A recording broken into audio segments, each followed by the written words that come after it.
So చాలా మంది ఈ స్పిరిచువాలిటీని ఎలా చదువుతారు అంటే, చాలా కన్‌ఫ్యూజన్ ఏంటంటే యూనివర్స్‌లో ఎలా చదవాలి అనేది దీనికొక ప్రాసెస్ ఉంది స్పిరిచువాలిటీని.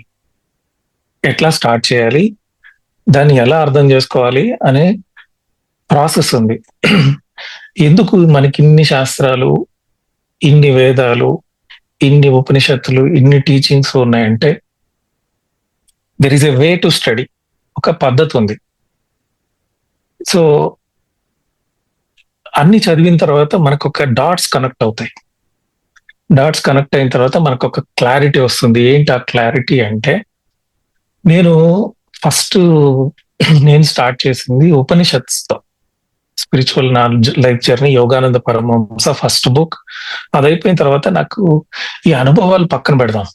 ఈ అనుభవాలు పక్కన పెడితే అసలు స్పిరిచువాలిటీని అర్థం చేసుకోవాలి. టు అండర్‌స్టాండ్ స్పిరిచువాలిటీ ఎలా దీన్ని బ్రాడ్‌గా అంటే ఒక హోల్ ఐడియా సాటిస్ఫాక్షన్ రావాలి. సో, సడెన్‌గా ఒక థర్డ్ ఐ ఎక్స్‌పీరియన్స్ వస్తుంది. సడెన్‌గా ఒక ఆస్ట్రల్ ట్రావెల్ అవుతుంది. సడెన్‌గా ఏదో ఒక ఆస్ట్రల్ మాస్టర్ కనిపిస్తాడు. లేకపోతే ఏదో ఒక హీలింగ్ జరుగుతుంది. లేకపోతే ఏదో ఒక అనుభవం వింటాం. అదేంటి ఒక సీక్వెన్స్ లాగా లేదు. రాండమ్‌గా జరుగుతా ఉంది. అస్సలు యోగం యొక్క ల అల్టిమేట్ గోల్ ఏంటి? ఏం అర్థం చేసుకోవాలి? ఏం అర్థమైతే ఇంక ఏమి అర్థం చేసుకోవాల్సిన అవసరం లేదు. అది అర్థం కావాలి అనుకోని స్టార్ట్ చేసినప్పుడు ఐ స్టార్టెడ్ విత్ ఉపనిషత్స్. అంటే నేను పీఎస్ఎస్ఎం ఇది నాకు టచ్ లేనప్పుడు. అప్పుడు నాకు నేను ఉపనిషత్స్ అన్నీ చదివాను. తర్వాత యోగ వాసిష్టం చదివాను. తర్వాత అష్టావక్ర గీత చదివాను. తర్వాత రమణ మహర్షి చదివాను. ఇట్లా సీక్వెన్స్‌లో పోతూ ఉంటే నాకొక ఒక అండర్‌స్టాండింగ్ వచ్చింది స్పిరిచువాలిటీ మీద. ఒక క్లారిటీ వచ్చింది. ఆ క్లారిటీ మీకిప్పుడు చెప్తాను. ఎలా చదవాలి ఒక బుక్‌ని అంటే చాలా మంది కన్‌ఫ్యూజ్ అవుతుంటారు. బుక్ చదవడం కూడా రాదు చాలా మందికి. చదివేస్తారు. ఆ అండర్‌స్టాండింగ్ లెవెల్ ఏంటంటే అర్థమైనట్టే ఉంటుంది. కానీ అర్థం కాదు. ఒక స్పిరిచువాలిటీని బుక్ తీసుకున్నప్పుడు మీరు ఫర్ సపోజ్ ఒక భగవద్గీత చూడండి. భగవద్గీతలో కృష్ణుడు ఎక్కడి నుంచి స్టార్ట్ చేస్తాడు? నేను ఆత్మని అని చెప్తాడు. ఓకే. అంటే అతను చెప్పింది ఆత్మ. సో, ఈ స్పిరిచువల్ వర్డ్స్‌లో కన్‌ఫ్యూజే కాకూడదు. ఎక్కడైనా సరే. తర్వాత శివపురాణం తీసుకుందాం. ఇతను భగవద్గీతలో స్టార్టింగే ఆత్మ అనేస్తాడు. నేను ఆత్మ. ఆత్మ అంటే ఏంటి? అనంతంగా ఉంది. ఇన్ఫినిట్. ఓకే. ఆది అంతం లేదు. ఇన్ఫినిట్ అది. దానికొక గుణం ఉందా అంటే గుణాతీతం. అన్ని గుణాలు దాంట్లోనే ఉంటాయి. అన్ని పేర్లు దానివే. క్రియేషన్ మొత్తం దీని మీద ఆధారపడే ఉంటుంది గానీ, ఇది దేని మీద ఆధారపడి ఉండదు అనేది ఆత్మ కొటేషన్ ఇస్తాడు. శివ పురాణం తీసుకుందాం. శివ సూక్తాస్ అంటారు. ఈ శివ సూక్తాస్‌లో ఏం చెప్తాడంటే శివుడు చైతన్యం ఆత్మ అంటాడు. ఈ ఆత్మ అనేది చైతన్యం కాన్షియస్‌నెస్ అది అంతే ఒకే సింగిల్ వర్డ్. తర్వాత టీచింగ్స్ అన్నీ స్టార్ట్ అవుతాయి. భగవద్గీతలో గూడా అంతే. ఆత్మ అని చెప్తాడు. తర్వాత టీచింగ్స్ అన్నీ స్టార్ట్ అవుతాయి. తర్వాత ఉపనిషత్తుల్లో కూడా అందరు దేవతలు, రాక్షసులకి ఒక యుద్ధం జరిగిన తర్వాత వీళ్ళకి అహంకారం పెరిగిపోయిన తర్వాత ఒక వెలుగు కనిపిస్తుంది వీళ్ళకి.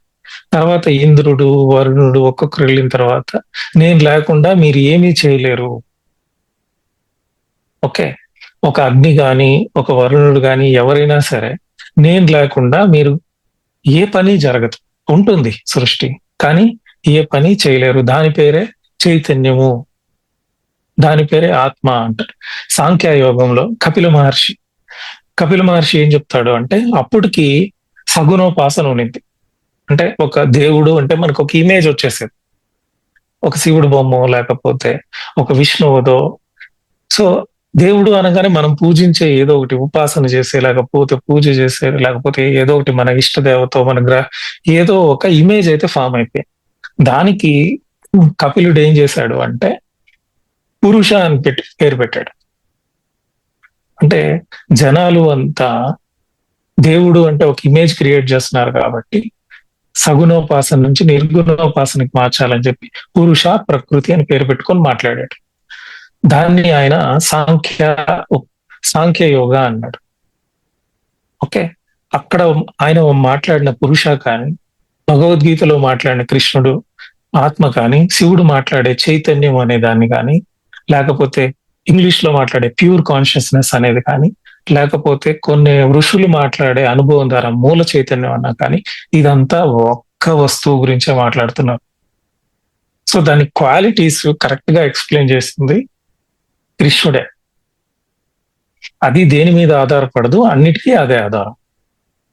అది అనంతంగా ఉంది. అది లేకపోతే సృష్టి లేదు. సో దీన్నే మనం క్రియేటర్ అని మాట్లాడుకోవచ్చు. క్రియేటర్, ఆత్మ. వేదాస్లో ఎట్లా దాన్ని మెన్షన్ చేశారంటే బ్రహ్మన్ అన్నారు. బ్రహ్మన్ అంటే మనకి ఇప్పుడు కూడా 4 ముఖాలే కనిపిస్తాయి. ఆ బ్రహ్మన్ కాదు, ఆ బ్రహ్మ కాదు, Brahman.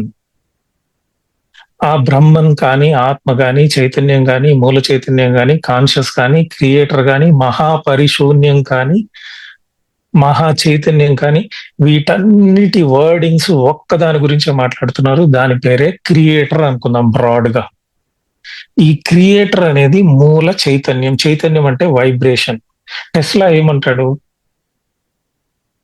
In order to understand the universe, నువ్వు యూనివర్స్ ని అర్థం చేసుకోవాలంటే you have to understand that frequency, vibration, energy అని చెప్తాడు. సో ఈ మూల చైతన్యం అనేది ఒక చైతన్యం, దాని పేరులోనే ఉంది.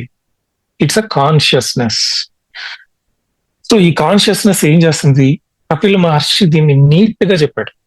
ఈ కాన్షియస్నెస్ ఏం చేస్తుందంటే ఒక సూర్యుడి లాగా ఇమాజిన్ చేసుకోండి. ఇన్ఫినిటే, కానీ మనకు అర్థం అవ్వాలి అంటే ఒక గ్లోబ్ లాగా ఇమాజిన్ చేసుకోండి. ఒక బాల్ లాగా ఉంది. ఈ బాల్ నుంచి కాంతి పుంజాలు అంటారు, రేస్. ఈ రేస్ బయటకు వచ్చినప్పుడు ఈ చైతన్యం నుంచి చతుర్ముఖము అంటారు. దానికి ఒక కాజ్ పుట్టింది. సృష్టి పుట్టడానికి ఒక కారణము అని ఉంటుంది. కారణము వల్లనే ఎఫెక్ట్, క్రియేషన్ అనేది జరిగింది. ఈ కారణము అనేది ఒక సైడ్ జరుగుతా ఉంది. శక్తి, ఆది పరాశక్తి అనుకోండి, లేకపోతే ఏదో ఒకటి చైతన్యం నుంచి ఒక శక్తి అనేది బయలుదేరింది, ఒక కారణము అనేది పుట్టింది. దాని తర్వాత స్పిరిచువల్ లాస్ పుట్టాయి. స్పిరిచువల్ లాస్ అంటే 4 ముఖాలు ఉన్నాయి బ్రహ్మకి, అవునా? ఈ బ్రహ్మన్ అనే ఆయనకి 4 ముఖాలు మొదట్లేవు. ఆయనకు ఒక కోరిక పుట్టింది, ఆ కోరిక నుంచి శక్తి పుట్టింది, దాని నుంచి స్పిరిట్ పుట్టింది. స్పిరిట్ అంటే లాస్, ధర్మాలు. అంటే మనం ఇల్లు కట్టేటప్పుడు దానికి సంబంధించిన బ్లూ ప్రింట్ అంతా వేసుకుంటాం. ఇలా కట్టాలి, ఇలా కట్టాలి, ఓ లేఅవుట్ కి ఒక బ్లూ ప్రింట్ వేస్తాం. అలాగే స్పిరిట్ అనేది ఒక blue print for the universe. ఇలా ధర్మాలు ఉండాలి. మనుస్మృతి అంటారు, మనుధర్మ శాస్త్రము అంటారు. ఆ టైప్ లో ఒక స్పిరిచువల్ లాస్ లేక యూనివర్సల్ లాస్ అనొచ్చు, సృష్టి నియమాలు అనుకోవచ్చు. ఇది ఒక సైడ్ ఉంది. బ్రహ్మన్ ఒక సైడు, అబ్జర్వర్ గా ఒక సైడ్ మిగిలిపోయి ఉన్నాడు. సో 4 ఫేసెస్ ఫర్ దట్ మూల చైతన్యం. ఇక్కడ శక్తి ఏం చేస్తుంది, కాన్షియస్నెస్ ఏం చేస్తుంది, ఇది గమనించండి. సో 4 ముఖాలు ఫామ్ అయ్యాయి ఫస్ట్ లో, స్పిరిచువల్ లాస్ ఫామ్ అయ్యాయి. So everything matter. ఒక మనం చూసే ప్రతి వస్తువు ఇట్ ఈస్ ఎ ఎనర్జీ. ఈ ఎనర్జీనే కాంతి అనుకోవచ్చు, అవునా? If light condenses it will become material. So మూల చైతన్యం అలాగే ఉంది. దాని నుంచి పుట్టిన ఈ కాంతి లేదా శక్తి కండెన్స్ అవుతా ఉంటుంది. కండెన్స్ అయ్యి మెటీరియలైజ్ అవుతుంది. ఈ మెటీరియల్ ఎవరు చేస్తున్నారు? Spiritual laws. According to the spiritual laws, energy, observer effect అంటారు క్వాంటమ్ లో. అబ్జర్వర్ అనుకున్నాడు కాబట్టి అది అట్లా మౌల్డ్ అవుతుంది కాంతి.